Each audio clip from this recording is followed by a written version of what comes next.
Assalamualaikum warahmatullahi wabarakatuh. Baik, saya Ardi Masrur Syah akan menjelaskan tentang analisis dakwah sebagai estetika algoritmik, wacana keimanan scroll TikTok menggunakan teori tindakan Max Weber. Yang pertama yaitu adalah pendahuluan.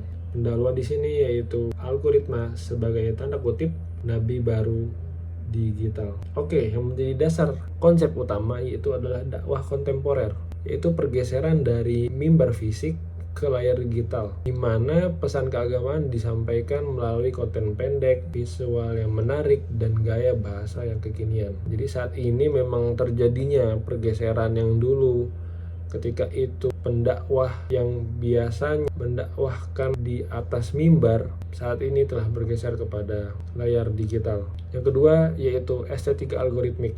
Pesan dakwah harus menyesuaikan dengan tanda kutip selera mesin algoritma. Konten yang viral, engaging, dan menarik secara visual akan diprioritaskan, bukan hanya konten yang mendalam secara substansi. Jadi saat ini karena pengaruh algoritma, pesan dakwah pun itu harus menyesuaikan karena tadi yaitu algoritma. Jadi konten akan viral dan membuat engagement dengan tampilan yang menarik secara visual itu akan diprioritaskan, bukan yang hanya konten mendalam secara substansinya. Dan yang ketiga yaitu TikTok dan For Your Page atau FYP. Jadi FYP ini berfungsi sebagai kurator spiritual personal, menyajikan konten dakwah berdasarkan riwayat interaksi pengguna, bukan berdasarkan kebutuhan spiritualitas autentik. Di sini juga FYP atau For Your Page itu sangat berpengaruh terhadap keviralan sebuah konten dakwah, karena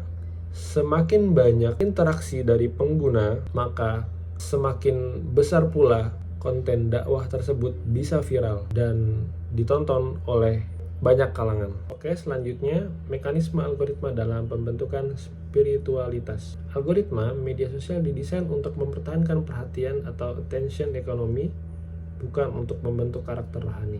Inilah bagaimana ia menentukan arah spiritualitas digital. Jadi, algoritma itu berhubungan dengan For Your Page atau FYP tadi. Oke, selanjutnya yaitu efek gema ruang atau echo chamber dan filter bubble. Algoritma cenderung menyajikan konten yang disukai pengguna berdasarkan like, share, comment, and watch time. Dampaknya, pengguna akan terus-menerus terpapar pada satu aliran mazhab atau pandangan keagamaan tertentu yang sudah mereka tunjukkan minatnya. Selanjutnya yaitu arah spiritual, menguatkan keyakinan yang sudah ada, konfirmasi bias, membuat pengguna kurang terpapar pada pandangan yang moderat atau berbeda. Spiritualitas menjadi terpolarisasi dan eksklusif. Selanjutnya yaitu ada komunikasi dan instanisasi iman. Konten yang berdurasi pendek, emosional, dan clickbait lebih disukai oleh algoritma. Dampaknya, kedalaman teologis atau filosofis sering dikorbankan demi viralitas. Agama direduksi menjadi kutipan motivasi, tips instan, atau storytelling yang menyentuh emosi sesaat. Arah spiritualitas mendorong iman instan, fast food spirituality, di mana kesalehan diukur dari tampilan luar, bukan dari laku batin. Misalnya membuat konten saat beribadah, itu menjadi kedangkalan spiritualitas yang menjadi resiko. Selanjutnya yaitu ada personalisasi dan fragmentasi. Setiap pengguna mendapatkan paket ajaran agama yang berbeda yang disesuaikan oleh algoritma.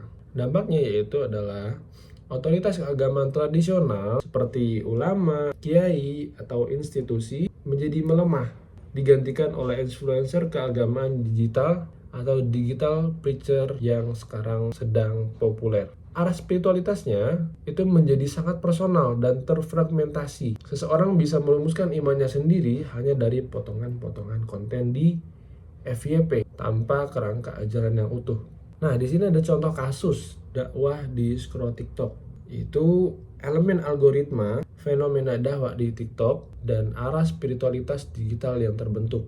Nah, di sini yang pertama yaitu elemen algoritmanya adalah keterlibatan atau engagement. Fenomena dakwah di TikToknya yaitu penggunaan background musik viral atau hook video yang dramatis, 1 menit yang mengubah hidupmu, dan sesi Q&A yang provokatif. Arah spiritualitasnya yaitu iman yang bising, mencari validasi sosial like dan share untuk tindakan keagamaan, misalnya memamerkan donasi atau ibadah. Agama menjadi pertunjukan atau performative religion. Selanjutnya yaitu durasi tonton atau watch time.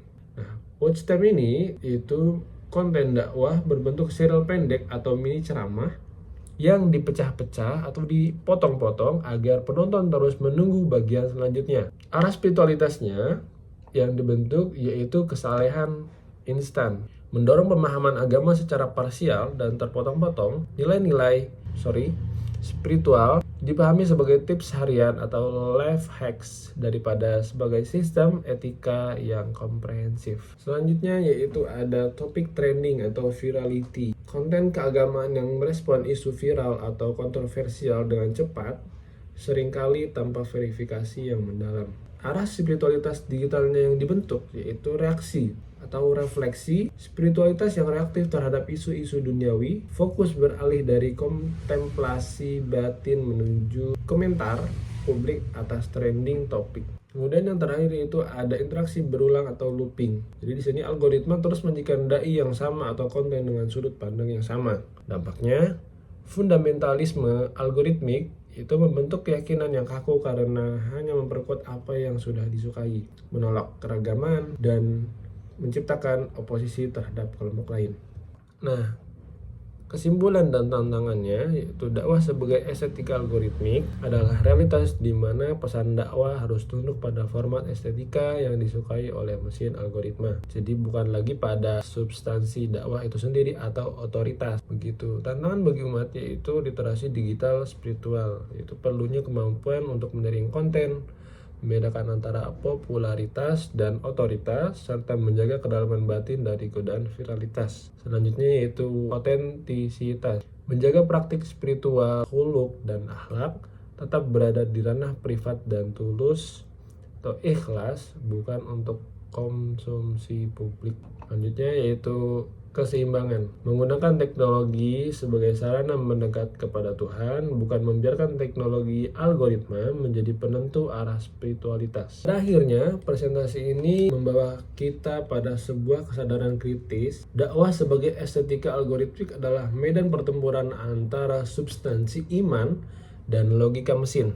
Teori ekonomi perhatian menjelaskan mengapa kesalahan ini diukur dari viralitas sehingga ibadah berdasarkan menjadi pertunjukan yang mengorbankan keikhlasan batin. Sementara filter bubble atau algoritma mengunci kita pada persetujuan digital atau konfirmasi bias, mendorong popularisasi dan memecah belah wacana keagamaan. Kesimpulannya, kita tidak bisa lagi naif. Algoritma telah menjadi kurator spiritual, mereduksi ajaran yang mendalam menjadi klip 60 detik sebuah spiritualitas fast food.